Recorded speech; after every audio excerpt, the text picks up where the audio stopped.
You might be using the deadline wrong in Arc Raiders, and before you jump to the comments to crucify me and tell me I'm wrong, let me give you a couple of different reasons as to why.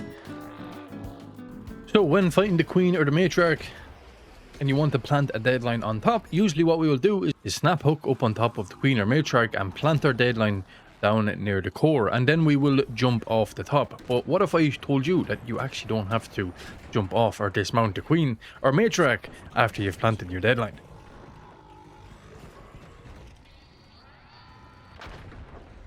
Alright, so we're currently making our way over towards the Queen, and let's get everything ready. So you're going to need a noisemaker for this, and obviously a deadline and a snap hook. So what you're going to need to do is snap hook up on top of the Queen as you would do when you're normally planting a deadline on top. Put your deadline down, and then you want to put your noisemaker right beside the deadline, as close to it. Get it as close to the deadline as you can. Now, it won't let you put it on top of the deadline because the devs have patched that, but you can put it as close to the deadline as possible and then crouch down behind it, and that's going to block all the damage. Now, once the core is exposed, get your second deadline on, put down the noisemaker again and get behind it, and you will be able to block all the damage. Now, if you're quick enough, you can get as much deadlines down as you want, but it's not only about being quick. You actually can hide down in beside the core so the Queen doesn't bump you off. Unfortunately, we got bumped off here, but let's see if we can get ourselves some cores. One of the easiest ways to actually get to the main spot on the Queen to be able to get the most cores is actually coming from the very top. And using the deadlines in this meta, it makes it a little bit easier. I deserve every bit of that, to be honest. After I planted them 3 deadlines. Just make sure when you're planting your deadline on the Queen that you don't do it like this and you plant it flat so you can put the noisemaker right beside it. Now, this also works on the likes of the Vaporizer. You can just snap hook up on top of the Vaporizer, don't even have to take any damage, don't even have to fight this thing. All you do is put down your deadline, put your noisemaker right beside the deadline, blocks all damage. You don't even need a power descender to get down, as you'll just glide down the Vaporizer. And the fun thing about this is you can fall from any height in the game. If the Vaporizer flies to the highest point in the game, you can just glide on down. Now, I have tested this out a couple of times on the Rocketeer, and for some reason it just doesn't want to work.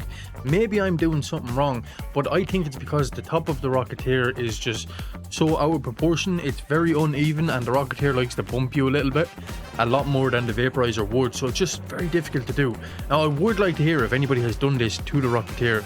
Let me know in the comments. I've tried multiple times, as you've seen here, just constant failed attempts.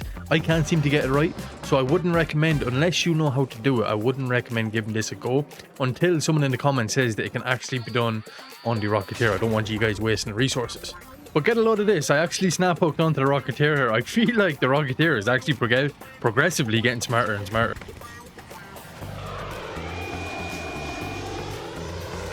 No, that never happened to me before.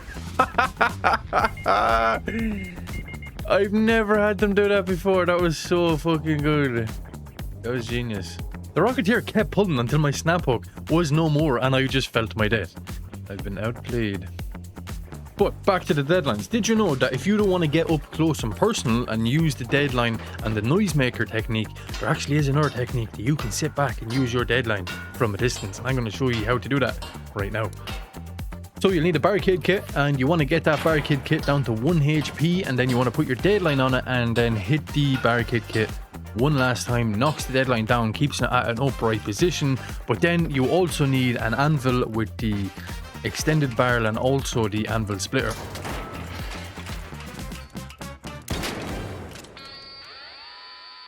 That is how you launch deadlines across the map. Just before we test this technique out in some different lobbies, I also want to show you to make sure when you're planting deadlines on the arc turbine that you jump before you plant the deadline, that you can actually plant the deadline on the little yellow canisters, because then all it takes is 2 deadlines instead of 3. Now, if you plant it on the legs, I've heard that it can take up to 6 deadlines, but it will take 2 deadlines on the yellow canisters to completely take down a turbine. If you plant it on the outside a little bit, it's going to take 3. Like, the amount of damage that we done there from that deadline is insane. Usually you'll only do half of that damage by not getting it on them yellow canisters.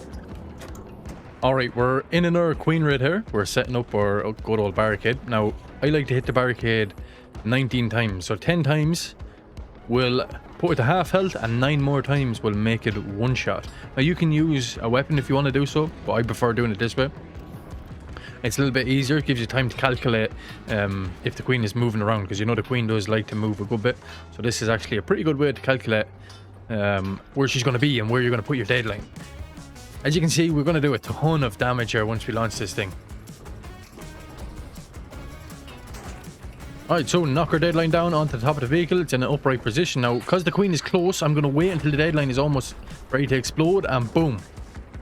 Wow, over 4,000 damage there. Well, that'd be around 2,000 damage, but still, that's a good hit. That's a very nice hit.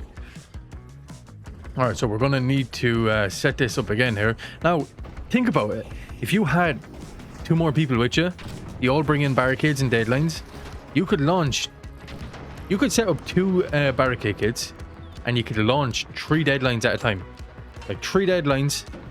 So basically you would get 2 barricades down to 1 HP, right? And then you would launch 1 deadline, and then you come straight back, put the other one on, and then it's only 1 shot, so you hit once and launch that. You've just launched, what, 6 deadlines in the space of 2 minutes. The queen is going to be taken, it's going to be dead at that stage if you have a good enough shot. Now obviously you need a little bit of practice though, so go into the range, go into the practice range and get a little practice before doing this. It'll make your life so much easier and you won't waste as much resources. So let's see what sort of shot we're going to get off here. Queen is close, so we're going to wait until the deadline is almost exploded. Boom. Okay, that was not as good as the last one. She just moved away, but still a decent hit. So this also comes in super handy when you get into the close scrutiny events, and you know you have tons of raiders going over trying to loot up the arc assessors. But not only that, there's always so much arc. Like once you loot 1 assessor, a load of arc spawns in. So if you have people looting up each assessor at a time, you're going to have tons of flying arc. This is going to be a little bit more difficult to hit. I find this a little bit more awkward to get it perfectly, because the Rocketeer and Vaporizer, they move. It's like when there's a fly in your bedroom. These guys like to just move around at super speed. You're like a ninja trying to get the right calculations to be able to get it nailed on that. But with a little bit of practice, you should be able to take down the flying arc as well using this technique. And the good thing about it is you don't even have to get close.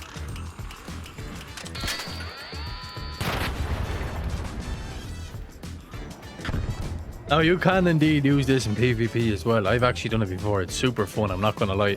When people, a lot of people are going to give out about this, but when people are going down to loot the assessor and you set up a couple of these and then you launch it when they're looting the assessor, you will see them flares fly. Or even if there's a queen raid or a matriarch raid and everyone is going in like trying to loot up the cores, you send in a few deadlines, flares are going to fly.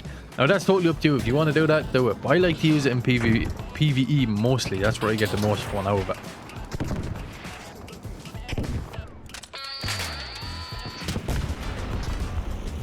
Don't forget, you can also use the technique with the deadline and the noisemaker on any arc you want.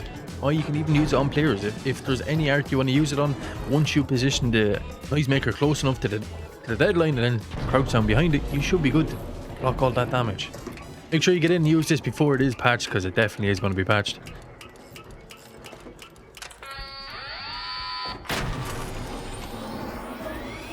While you might not necessarily be using the deadline wrong, there definitely is a couple of different ways you can use it, like so. So I hope to see them deadlines flying across the map in some of these lobbies. That is all for now, guys. Hope you enjoyed this little bit of content. Stay safe out there, and I will talk to you in the next one.